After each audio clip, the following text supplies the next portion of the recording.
विविध शिक्षण संस्था आणि व्यापारी उद्योजकांना कर्ज मिळवून देण्याच्या आमिषाने आर्थिक फसवणूक करून बँकांचे बोगस मंजुरीपत्र बोगस UTR मेलवरून पाठवणाऱ्या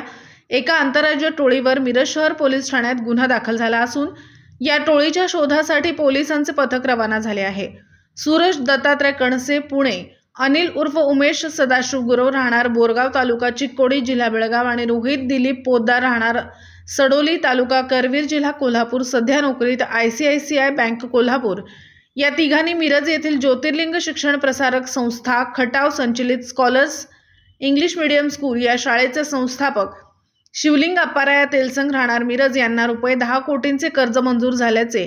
धारीवाल इंडस्ट्रीजचे बोगस मंजुरीपत्र तसेच HSBC बँकेतून 2 कोटी 6 लाख रुपये 1.5 कोटी आणि 17 लाख रुपयांचे बोगस UTR नंबर दिले।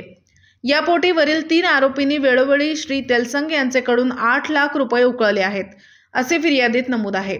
सूरज कणसे हा मुख्य सूत्रधार असून अनिल उर्फ उमेश गुरव हा गिराईक शोधत असतो तर रोहित पोद्दार हा बँकेत असल्याने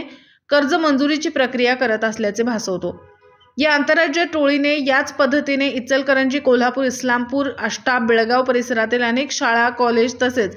व्यावसायिक यांना कोट्यवधीचा गंडा घातल्याची माहिती आहे। आता हा गुन्हा दाखल झाल्याने इतर फसवणूक झालेल्या शाळा, संस्था आणि व्यावसायिक यांनीही पोलिसात गुन्हे दाखल करण्याच्या हालचाली सुरू केली असून या गंभीर आणि मोठ्या गुन्ह्यातील आरोपींना अटक करून त्यांचा भांडाफोड करण्याचे पोलिसांसमोर आव्हान आहे।